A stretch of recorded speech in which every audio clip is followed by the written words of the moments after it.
Alors, en fait, c'est une sorte de suite de Baksoon parce qu'on a des personnages du film de Baksoon, des Islandais, qui vont arriver à Montreuil, en France, dans l'histoire de Queen of Montreuil. Donc, il y a certains personnages qui sont les mêmes, en fait, c'est pour ça.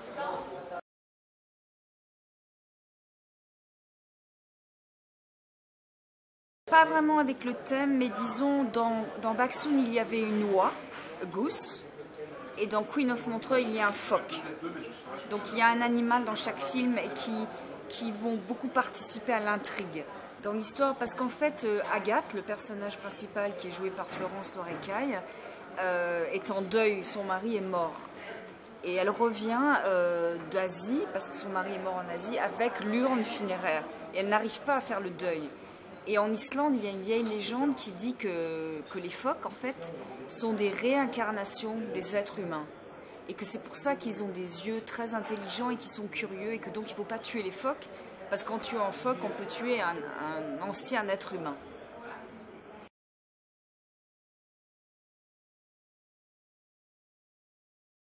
Ce que j'aime bien faire, c'est avoir un scénario qui est quand même bien écrit, enfin j'espère, qui fonctionne, que j'écris avec Jean-Luc Gaget, qui est le scénariste.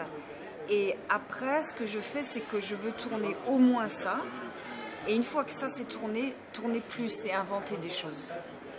C'est un peu comme ça que je fonctionne, en fait. C'est-à-dire, une fois qu'on a tourné la séquence, j'essaye d'inventer des trucs avec les comédiens en plus. Et parfois, on garde ça, et parfois pas.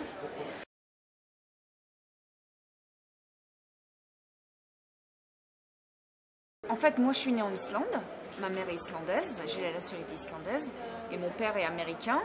Mais ils se sont rencontrés en France parce qu'ils ont fait les Beaux-Arts. Et avec ma sœur, on a grandi en France, mais toujours en allant en Islande, en allant aux États-Unis, et un peu très cosmopolite.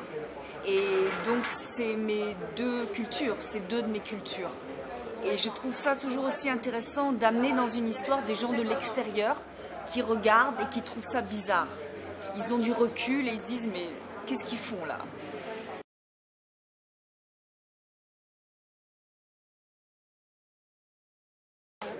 Disons que je trouve que dans la vie n'est pas toujours très facile. Et ce qui aide dans la vie, c'est d'avoir de l'humour. Et je trouve que dans une même journée, on peut rire, on peut pleurer. Et je trouve que c'est beau de mélanger les deux. C'était mon envie d'arriver à mélanger les deux. Et je crois que c'est aussi une grande spécialité des films italiens de faire ça. C'est vraiment, pour moi, c'est la couleur des films italiens, c'est le rire et la souffrance ou la douleur mélangés ensemble. Et aussi, ce que je trouve, c'est que ce qui m'intéressait aussi, c'était de faire du comique, mais plus dans le burlesque, dans les situations, plus que dans les dialogues, en fait. On a essayé de chercher ça avec le phoque, par exemple.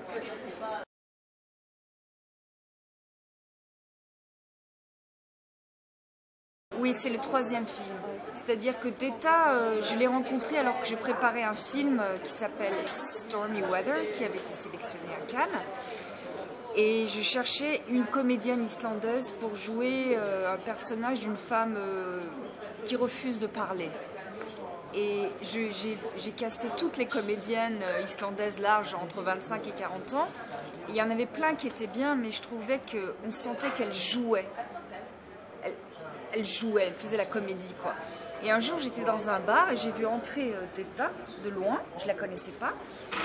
Et tout de suite, je me suis dit, c'est elle. C'est cette femme, c'est le personnage. Donc je suis allée la voir et je lui ai demandé quel est votre nom, quel est votre métier. Elle m'a dit, je suis poète, en tapant sur la table. Ça m'a beaucoup impressionnée. Parce que même aujourd'hui, moi, j'arrive pas à dire je suis cinéaste en tapant sur la table. Et je lui ai dit, mais est-ce que vous voudriez bien passer des essais pour le film ? Elle a dit, oui, bien sûr. Et on est devenus très proches parce que c'est une grande personnalité. Et donc après, on a écrit pour elle Baksoon. Et puis après, Queen of Montreuil, j'avais très envie qu'elle revienne. Elle joue avec son fils, son vrai fils, Ulve. Et voilà, mais je dirais que dans Queen of Montreuil, la vraie rencontre, ça a été avec Florence Laure-Écaille, donc qui joue Agathe. Et que, en fait, quand on tournait, j'étais émerveillée par ce qu'elle faisait. Je regardais dans mon combo et je me disais, c'est dingue ce qu'elle me donne. Parce qu'aucune prise n'était pareille. À chaque fois, c'est une découverte. Dans une prise, elle va pleurer, dans l'autre prise, elle va pas pleurer. Elle invente toujours quelque chose, ce qui fait qu'au montage, on peut vraiment dessiner le film de plusieurs manières différentes. C'est-à-dire qu'on pouvait en fait monter le film qui ait beaucoup de pleurs au début et pas après, ou l'inverse. Et on a vraiment pu sculpter ça grâce à toutes ces émotions qu'elle nous a données.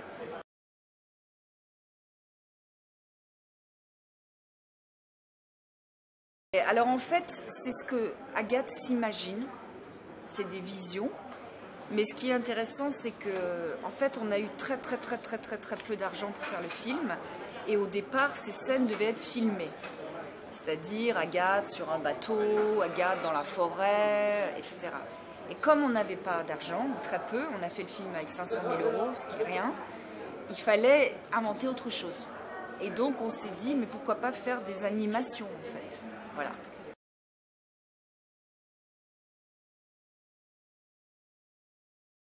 Oui, je vais tourner un autre film en octobre qui s'appelle Lulu femme nue. C'est l'adaptation d'une bande dessinée française et c'est avec Karine Viard qui jouait dans Haut les cœurs et Bouli Lanners qui est un réalisateur belge, c'est le duo.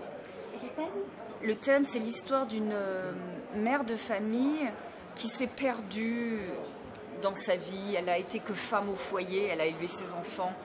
Son mari l'aime plus, elle est devenue transparente et un jour elle quitte sa famille et elle prend la route. Ça c'est le thème. Et après un autre film qui est adapté d'un roman américain de Frederick Brown des années 50 qui s'appelle The Far Cry qu'on a adapté pour l'Europe. Mais c'est pour plus tard. Voilà, et on aimerait bien faire une suite aussi de Queen of Montreuil qui s'appellerait L'effet aquatique. Voilà.